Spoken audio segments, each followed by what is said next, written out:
Hi, I'm Dr. Teresa Wagner, and today I want to talk to you about having a healthy body equaling having a healthy brain. I am actually an assistant professor in the Department of Lifestyle Health Sciences at the University of North Texas Health Science Center, so I am certified in lifestyle medicine. I'll be talking to you a little bit more about what that means in terms of having a healthy body and a healthy brain. But I'm also a clinical executive for health literacy, so I help people understand health information for Safer Care Texas. And our mission at Safer Care Texas is to reduce preventable harm. So clearly in my mind, by having a healthy body to then have a healthy brain, we're reducing the preventable harm of the possible onset of dementia and possibly Alzheimer's disease. So it turns out that all the things that we know are bad for your heart can actually be bad for your brain, and it stands to reason that having a healthy vascular system can assist us in having the most optimal brain health possible. So the things that we want to control then are to prevent or control high blood pressure, cholesterol, diabetes, overweight, and obesity, because all of those things we know contributes to not having a healthy heart and not having a healthy vascular system. So healthy fueling of the body actually optimizes brain function, and there's research that has shown that there is a link between diet and cognitive function. And a couple of diets that are recommended as a result are the DASH diet and the Mediterranean diet, and we'll talk more about each of those. Additional health aspects that we can avoid are to prevent or stop smoking, and then also including physical activity, which may maintain or improve short-term cognition. I am an avid exerciser, and I know that in my life it has helped me to maintain optimal health as I've aged. But we do need further research on the long-term effects and the amounts of exercise that are needed. So you can see me here in the one half marathon that I've run in my life, but I remain active even as I have gotten older. But the National Institute on Aging has several tenets that they recommend to stay healthy as we age and possibly face dementia or Alzheimer's disease. And those include exercising regularly, eating a diet rich in fruits and vegetables, engaging in social and intellectually stimulating activities, so keeping your mind active, maintaining a healthy weight, lowering blood pressure if you have high blood pressure, controlling your type 2 diabetes if you have type 2 diabetes, preventing or stopping smoking, lowering high blood cholesterol levels, and getting treatment for depression. So also having a good social connection can help with depression as well. So today in my talk, we're actually going to be addressing those tenets that are related to diet. So we know if you have a healthy diet, you will have a healthy body. And so some recommended diet patterns, as I mentioned before, are the DASH diet, the Mediterranean diet. As I mentioned, work in lifestyle medicine, so I'll tell you how that relates to these diets and to a healthy body. Then we're going to talk about supplements, because many people think, well, if I can get the nutrients from supplements, that's just as good because it's the same nutrients, which is not necessarily true, and we'll talk about why. You would need to be supervised if you were to take any supplements, and then avoiding or limiting alcohol.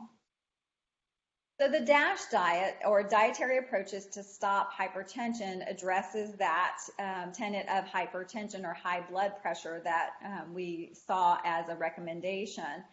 And it's proven to reduce blood pressure and bad cholesterol, or the LDL cholesterol, which tends to build up in our vascular system when we aren't exercising and eating healthy and possibly have too much weight. It doesn't require any special foods. It's just based on the food groups that we are familiar with, the fruits, vegetables, grains, protein, and low-fat dairy foods that we should be including in our diet, and we'll look further at that as well. But the plan recommends eating vegetables, fruits, and whole grains, including fat-free or low-fat dairy products, fish, poultry, beans, nuts, and vegetable oils, limiting foods that are high in saturated fat, such as red meats and fatty meats. There are some lean cuts of beef that are allowable in moderation. Also limiting full-fat dairy products and tropical oils such as coconut and palm oils because they contain the saturated fats that are mentioned.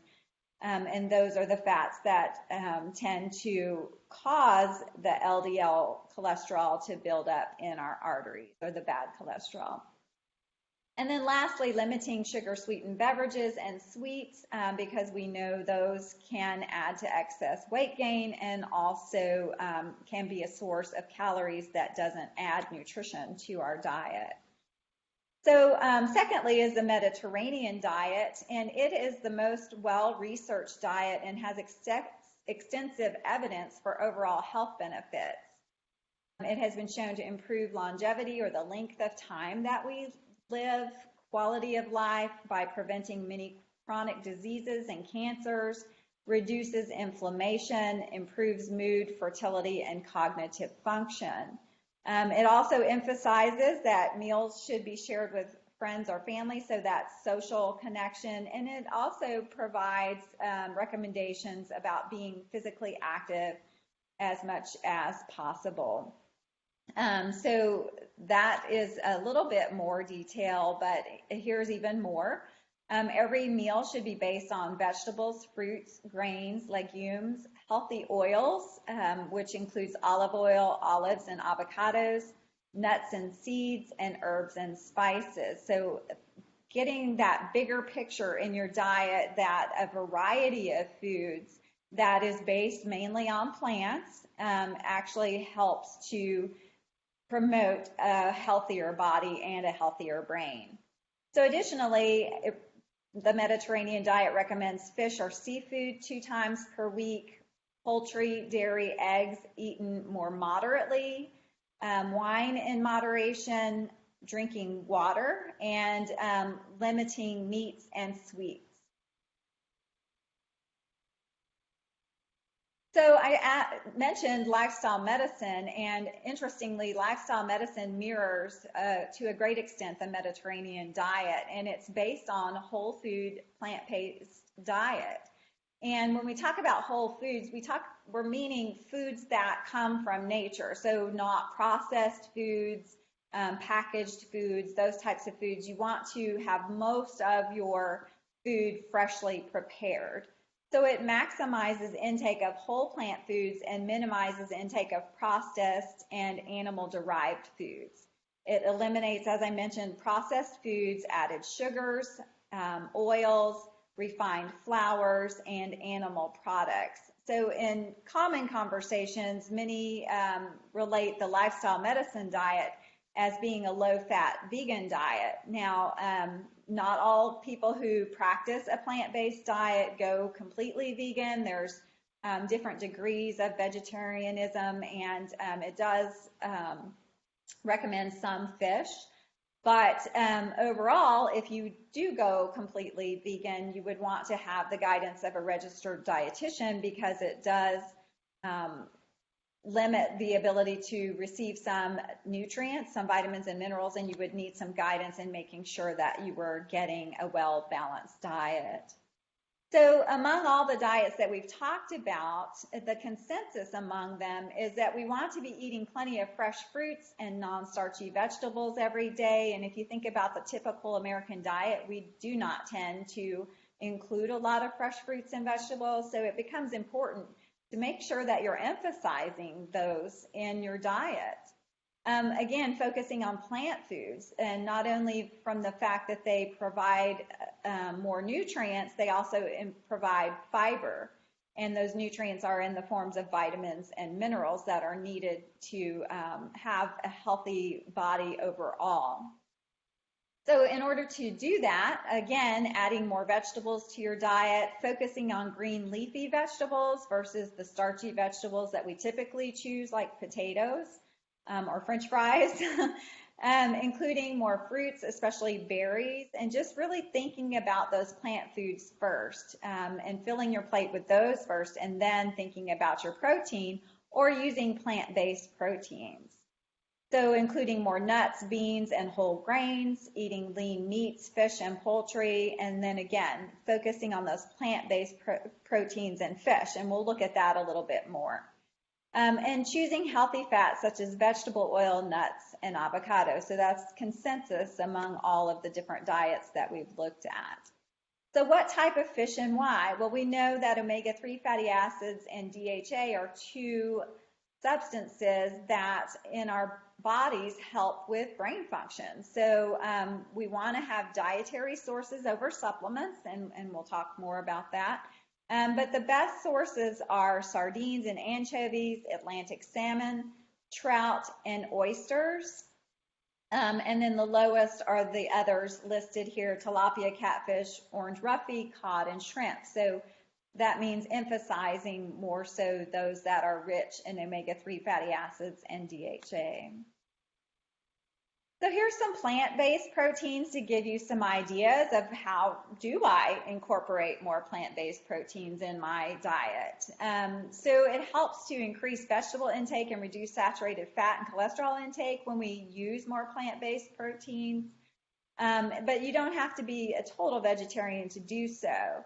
So you can make some typical meals plant-based just by taking the meat out, such as pasta primavera or pasta with marinara sauce, pesto sauce, veggie pizza, vegetable lasagna, tofu or vegetable stir fry, vegetable lo mein, kebabs, and bean burritos or tacos. So there's really plant-based proteins that can fit in any cultural lifestyle. Other sources of plant-based proteins are combined plant proteins like red beans and rice, rice and black beans, hummus and bread, corn and black-eyed peas, whole wheat or bulgur and lentils together, tofu and rice, corn and lima beans, tortillas with refried beans, especially corn tortillas, and then pea soup and bread. So how do we get to this concept that a healthier diet provides us with a healthier brain? Well, focusing on a healthy diet helps provide important vitamins and minerals that we know play a role in brain function, such as vitamin E, vitamins C and E, and those are antioxidants. So they help get rid of some of the bad substances in your blood that can impact brain function. Vitamin B12, folate, and the phytochemicals, which again take in the reactions in your blood and in your body, take the place of some of the bad substances that we want to get rid of. And so eating that plant-based diet really helps you fight off dementia or other degenerative diseases that can add to the risk, if you have one, of having dementia. So they may lower the risk of cognitive decline and possibly Alzheimer's disease. Another consensus among all the diets that we presented is that we want to avoid processed foods and deep fried foods. They are generally high in sodium, processed grains, and unhealthy fats, such as trans and saturated fats.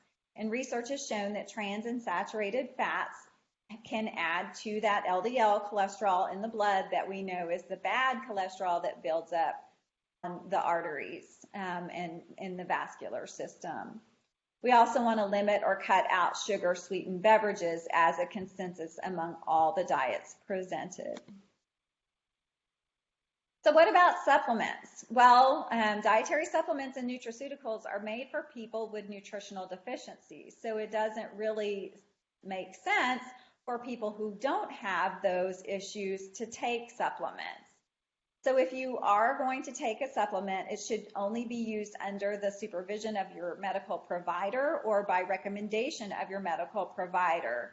And the reason for that is there's little or no regulation of supplements on the market, which means they can cause or include harmful substances. They often make false claims. They're not recognized as drugs by definition of the FDA. Again, they may be potentially dangerous and can interact with your other medications. So many of us are taking medicine for chronic diseases, whether that's diabetes or high blood pressure. So we wouldn't want them to interact with those medications, and especially if you did start taking something without supervision, you would need to let your provider know that so that they can assess whether or not that would be an issue with the medications that you're taking. They also may disrupt natural body functions, and they may cite that they have been researched but not held to the FDA standards that regulated products are. So people often ask about alcohol, and it is thought that a glass or two of red wine does have health benefits, but that doesn't mean that we should start drinking if we don't already drink. So it's not necessarily recommending that you add that to your diet if it's not something you would typically do in the first place. Because excess alcohol actually has negative consequences, which is slow or impaired brain cell communication, fuzzy memory or drowsiness.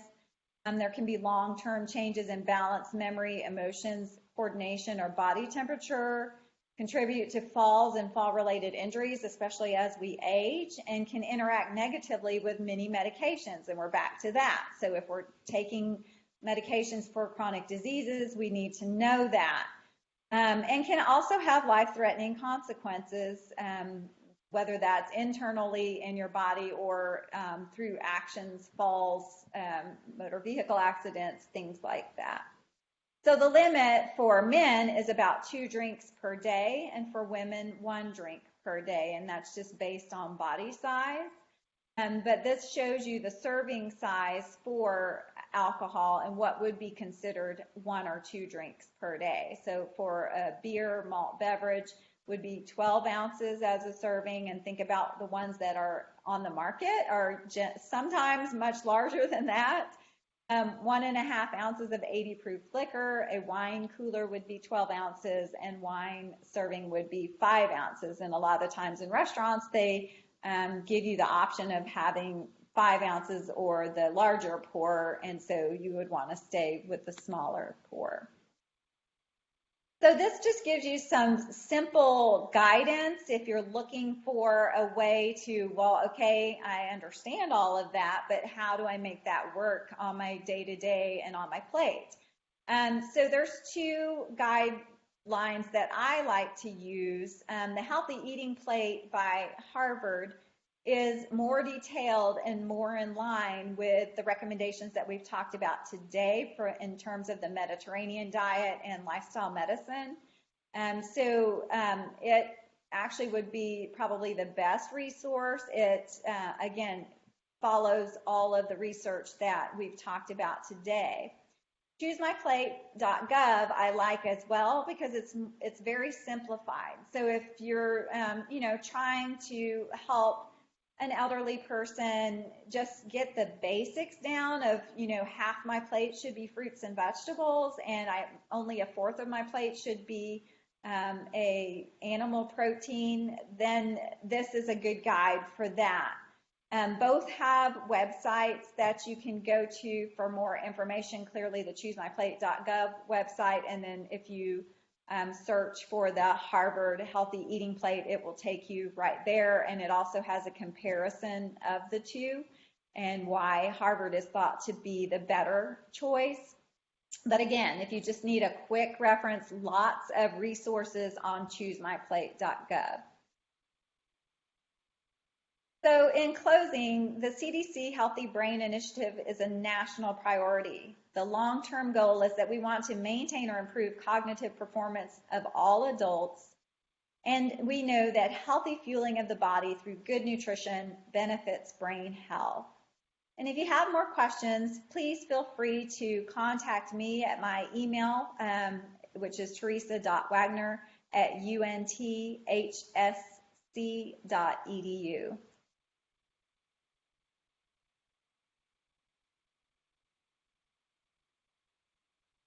Thank you so much, Dr. Wagner. That was wonderful. Lots of good information. I think we did about 20 minutes.